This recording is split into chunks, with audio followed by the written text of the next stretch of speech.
बस मांगू बाबा एक तेरा साथ रे, मैं तो बस मांगू बाबा एक तेरा साथ रे।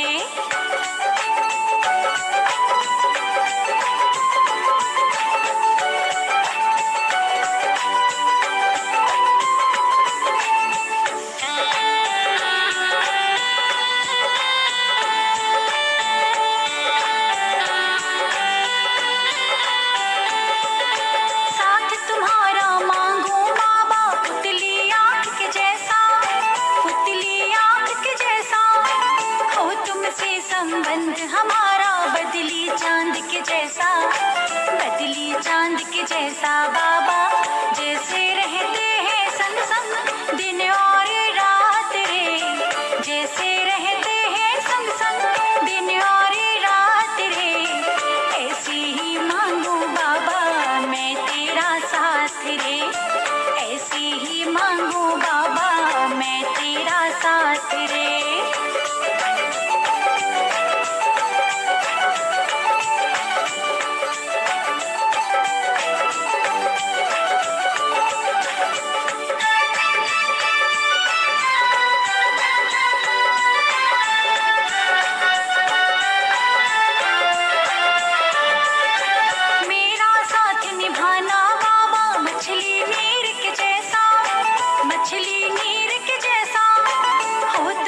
संबंध हमारा तरकश तीर के जैसा, तरकश तीर के जैसा बाबा, जैसे रहते हैं संग संग बिजली बरसात रे, जैसे रहते हैं संग संग बिजली बरसात रे, ऐसी ही मांगू बाबा मैं तेरा साथ रे, ऐसी ही मांगू बाबा मैं तेरा साथ रे।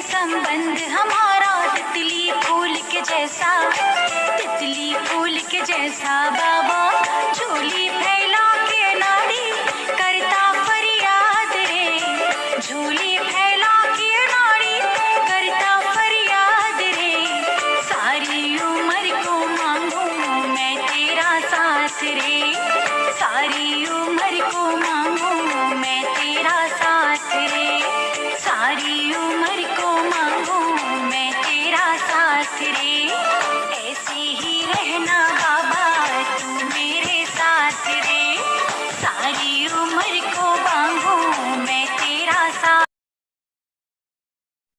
ओम शांति। आज 13 जुलाई 2021 की साकार मधुर माँ वाक्यों। मीठा बाबा कहती, मीठे बच्चे, शिव बाबा को यह भी लालसा नहीं कि बच्चे बड़े होंगे तो हमारी सेवा करेंगे, वो कभी बूढ़ा होता नहीं, बाप ही है निष्काम सेवाधारी। प्रश्न, भोलानाथ बाप शिव बाबा हमसे बच्चों का बहुत बड़ा ग्राहक है, कैसे? उत्तर, बाबा कहते मैं इतना भोला ग्राहक हूँ जो तुम्हारी सब पुरानी चीजें खरीद कर लेता और उसके रिटर्न में सब नई नई चीजें देता हूँ। तुम कहते हो बाबा यह तन मन धन सब आपका है, तो उसके एवज में तुम्हें ब्यूटीफुल तन मिल जाता, अपार धन मिल जाता। गीत है भोलेनाथ से निराला। ओम शांति। ये भक्ति मार्ग में गीत गाते हैं, जो भी गीत है सब भक्ति मार्ग के हैं, उनका भी अर्थ बाप समझाते हैं।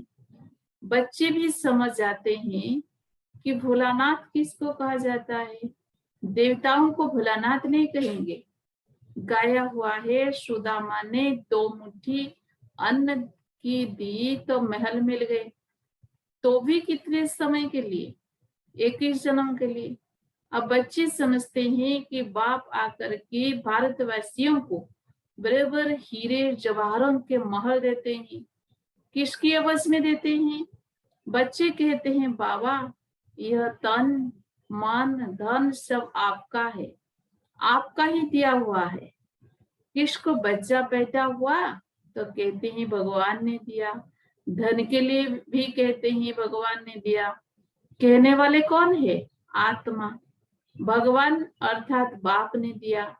बाप कहते हैं सब कुछ तुमको अब देना होगा, उसकी एवज में हम तुमको बहुत ब्यूटीफुल धन ट्रांसफर कर देंगे, अपार धन देंगे। लेकिन किसको देंगे? जरूर बच्चों को ही देंगे। लौकिक बाप से अल्पकाल के लिए धन मिला है, बेहद का बाप हमको बेहद का वर्षा देंगे। बाप समझाते हैं ज्ञान और भक्ति में रात दिन का फर्क है। भक्ति में अल्पकाल के लिए मिलता है, धन है तो सुख है। धन के बगैर मनुष्य कितने दुखी होते हैं। बच्चे जानते हैं बाबा हमको अथाह धन देते हैं, इसलिए खुशी होती है। सुखधाम में तो सुख की कोई कमी नहीं है।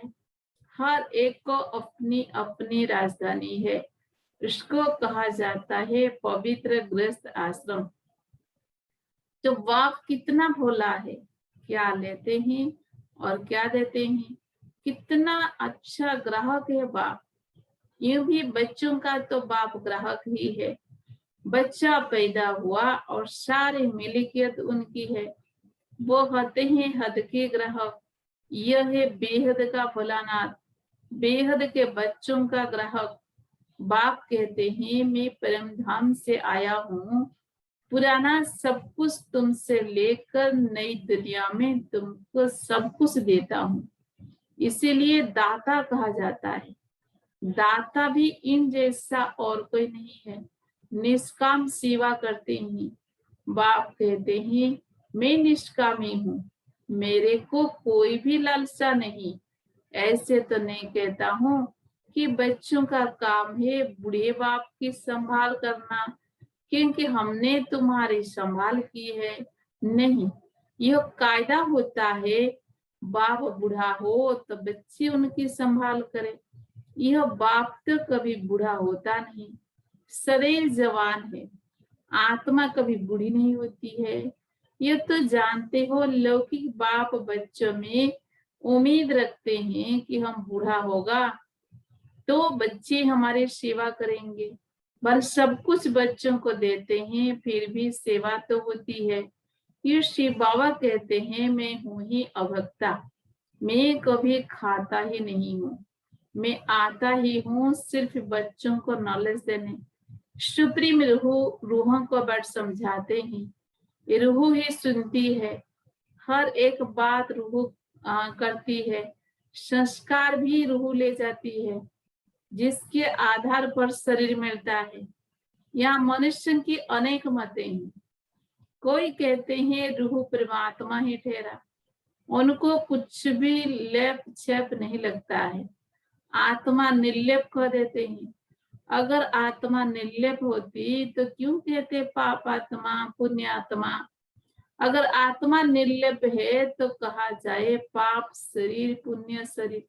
अभी तुम जानते हो कि सभी आत्माओं का रूहानी बाप हम रूहों को पढ़ा रहे हैं इस शरीर द्वारा। आत्मा को बुलाते भी है ना, कहते हैं हमारे बाप की आत्मा आई, टेस्ट ली। आत्मा ही टेस्ट लेती है, बाप तो ऐसा नहीं कहेंगे, वो तो अभक्ता है। ब्राह्मण को खिलाते हैं, आत्मा आती है, कहाँ तो विराजमान होती होगी। ब्राह्मणों आदि को खिलाना भारत में कॉमन बात है। आत्मा को बुलाते हैं, उनसे पूछते हैं, फिर कोई बातें उनकी सच्ची भी निकलती है। यह पितृ आदि खिलाना यह भी ड्रामा में नूंद है, इसमें कोई वंडर नहीं खाना चाहिए। बाप नटसल में ड्रामा के राज को बताते हैं। डिटेल तो इतनी ड्रामा की समझाने दे नहीं सकते, एक एक की समझाने में ही वर्ष लग जाए। तो बच्चों को बड़ी सहज शिक्षा मिलती है। गाते भी है हे पतित पावन आओ, आकर हमको पावन बनाओ। उनका नाम ही है पतित पावन। ब्रह्मा विष्णु शंकर का पतित पावन नहीं कह सकते हैं, बाप को ही पतित पावन लिबरेटर कहते हैं। दुख हरता सुख करता भी उनको ही कहा जाता है। वो है निराकार। शिव के मंदिर में जाकर देखो, वहां लिंग रखा है। जरूर चैतन्य था तब तो पूजा करते हैं। ये देवता भी कभी चैतन्य थे तब तो उनकी महिमा है। नेहरू चैतन्य में था तब तो उनका फोटो निकाल महिमा करते हैं। कोई अच्छा काम करके जाते हैं तो उनका जड़ चित्र बनाए महिमा करते हैं।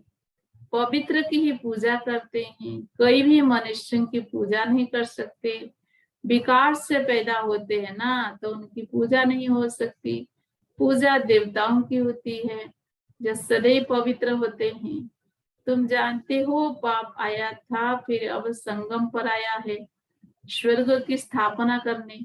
फिर द्वापर से रावण राज्य शुरू होगा।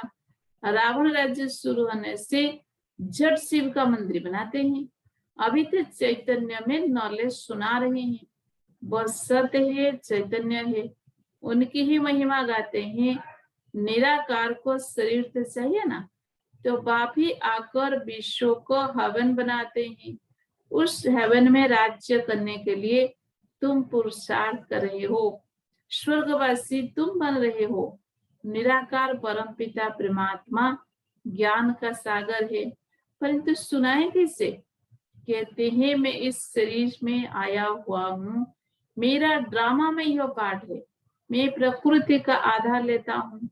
ये जो पहले नंबर का है, इनके ही बहुत जन्मों के अंत में मैं प्रवेश करता हूँ और इनका नाम ब्रह्मा रखता हूँ।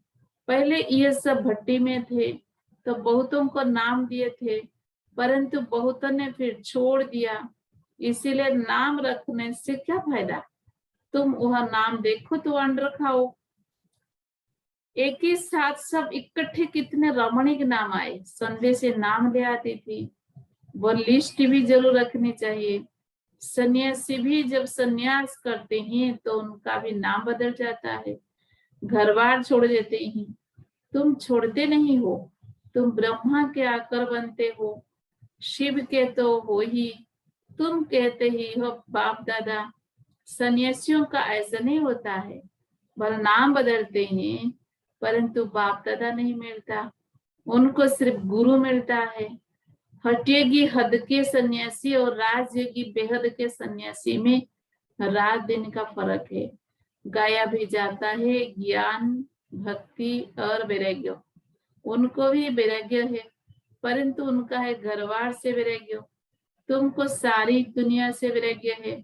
उनको पता ही नहीं कि सृष्टि बदलती है। तुम्हारा है बेहद का वैराग्य। यह सृष्टि खलास होनी है, तुम्हारे लिए नई दुनिया बन रही है, वहां जाना है, परंतु पावन होने बिगड़ तो वहां जा नहीं सकते। दिल में जचता है बराबर नई दुनिया में देवी देवताओं का राज्य था जो बाप अवस्थापन करते हैं। तुम जानते हो शिव बाबा को याद करने से हम पुण्यात्मा बन जाएंगे। हे बड़ा सहज, परंतु याद भूल जाती है। भक्ति मार्ग की रस्म रिवाज बिल्कुल ही अलग है। वापिस अपने घर तक कोई जा नहीं सकता। पुनर्जन्म सबको जरूर लेना है। घर जाने का समय एक ही है। फलाना मत्स्य को प्राप्त हुआ, यह तो गपड़ा है। बाप कहते हैं कोई भी आत्मा बीच से वापिस नहीं जा सकती, नहीं तो सारा खेल बिगड़ जाए। हर एक को सत रज तम में जरूर आना है। मत्स्य के लिए तो बहुत आते हैं, समझा जाता है मत्स्य होता नहीं। यह तो अनादि बना बनाया ड्रामा है, वह कभी बदली नहीं हो सकता। मक्खी यहाँ से पास हुई, फिर 5000 वर्ष बाद ऐसे ही पास होगी। यह तो जानते हैं बाबा कितना भोला है। पतित पावन बाप अपने प्रेम धाम से आते हैं पाठ जाने, वही समझाते यह ड्रामा कैसे बना हुआ है, इसमें मुख्य कौन कौन है। जैसे कहते हैं ना कि सबसे साहूकार कौन है इस दुनिया में, उसमें नंबर वार नाम निकालते हैं। तुम जानते हो सबसे साहूकार कौन है? वो कहेंगे अमेरिका। परंतु तुम जानते हो स्वर्ग में सबसे साहूकार ये लक्ष्मी नारायण बनते हैं।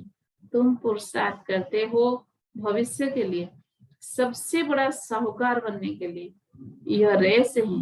ये लक्ष्मी नारायण जैसा साहूकार कहीं होगा? अल्लाह अवलुद्दीन की भी स्टोरी बनाते हैं, ठगा करने से कुबेर का खजाना निकल गया। बहुत किस्म किस्म के नाटक बनाते हैं। अभी तुम्हारी बुद्धि में है यह शरीर छोड़ स्वर्ग में जाएंगे, हमको कारून का खजाना मिलेगा। बाप कहते हैं मुझे याद करने से माया एकदम भाग जाएगी। बाप को याद नहीं करते तो माया फिर तंग करती है। कहते हैं बाबा हमको माया के तूफान बहुत आते हैं। अच्छा, बाप को बहुत प्यार से याद करो तो तूफान उड़ जाएंगे। बाकी नाटक आदि बैठ बनाए हैं, बात है कुछ भी नहीं। बाप कितना सहज बताते हैं, सिर्फ बाप को याद करो, जो तुम्हारे में जो अलाए हैं वो निकल जाएगी और कोई तकलीफ नहीं लेते हैं। आत्मा जो पवित्र सोचा सुना थी वो अब झूठी बन गई है, फिर सच्ची बनेगी। इस याद अग्नि से आग में डालने बिगड़ सोना पवित्र हो न सके, तो इसको भी योग अग्नि कहते हैं। हे याद की बात, वो लग तो अनेक प्रकार के हट्टियों सिखलाते हैं। तुमको तो बाप कहते हैं उठते बैठते याद करो। आसन आदि कहाँ तक तुम लगाएंगे? यह तो चलते फिरते काम करते याद में रहना है। बल बीमार हो तो यहाँ लेट कर भी बाप को याद कर सकते हो। शिव बाबा को याद करो और चक्र को फिराओ, बस। उन्होंने फिर लिखा गंगा का तट हो, अमृत मुख में हो, गंगा के किनारे तो गंगा जल ही मिलता है। इसीलिए मनुष्य हरिद्वार में जाकर बैठते हैं। बाप तो कहते हैं तुम कहाँ भी बैठो, भल बीमार हो, सिर्फ बाप को याद करो, स्वदर्शन चक्र फिराते रहो, तो प्राण तन से निकले। ये प्रैक्टिस करनी पड़े। उस भक्ति मार्ग की बातों में और इस ज्ञान मार्ग की बातों में कितना रात दिन का फर्क है। बाप की याद से तुम स्वर्ग के मालिक बन जाएंगे। वो तो लड़ाई वालों को कहते हैं जो युद्ध के मैदान में मरेगा वह स्वर्ग में जाएगा। वास्तव में युद्ध यही है। उन्होंने कौरव पांडव का लश्कर दिखाया है। महाभारत लड़ाई भी फिर क्या हुआ? रिजल्ट कुछ भी नहीं, बिल्कुल ही घर अंधियारा है, कुछ भी समझते नहीं।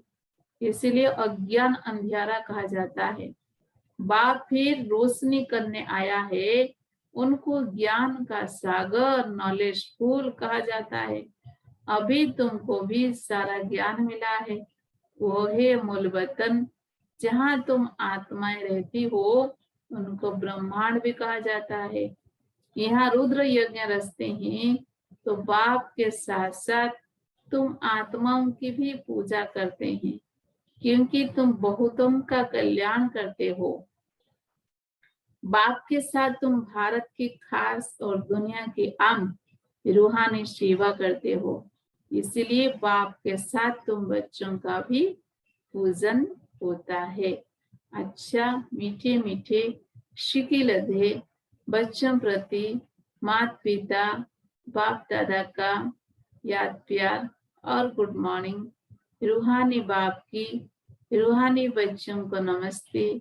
हम रूहानी बच्चों की रूहानी बाप दादा को भी याद प्यार गुड मॉर्निंग, नमस्ते नमस्ते नमस्ते। धारणा के लिए मुख्य सार।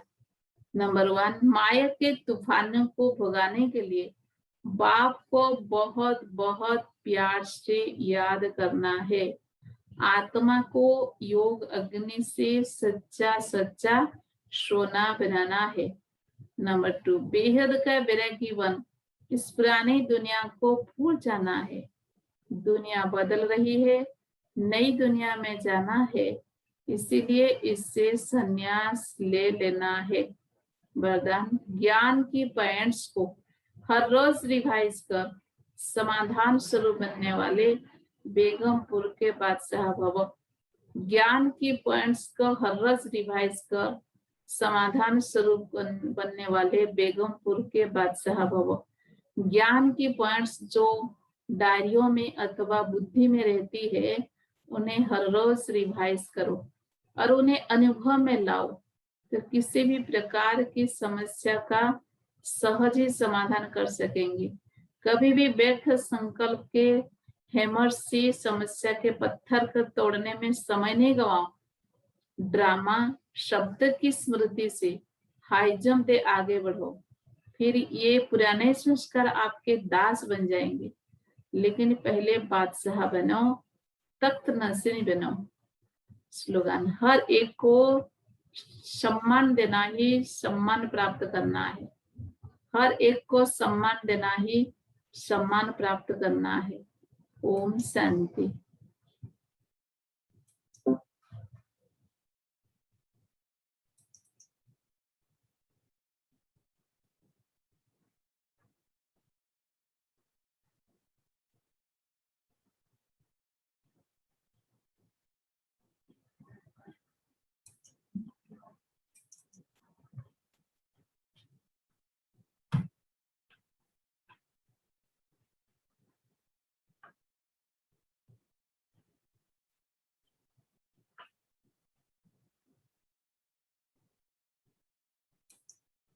आज का अव्यक्त इशारा, सारथी अर्थात आत्म अभिमानी, क्योंकि आत्मा ही सारथी है। ब्रह्मा बाप ने इस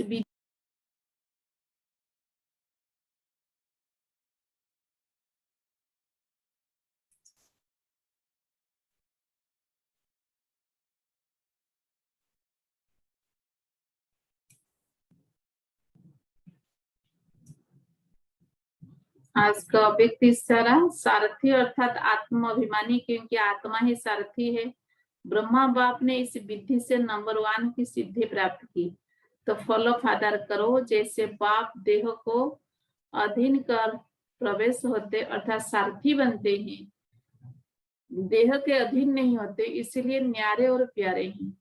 ऐसे ही आप सभी ब्राह्मण आत्माएं भी बाप समान सारथी की स्थिति में रहो। सारथी स्वतः ही साक्षी हो, कुछ भी करेंगे, देखेंगे, सुनेंगे और सब कुछ करते भी माया की लेप छेप से निर्लेप रहेंगे।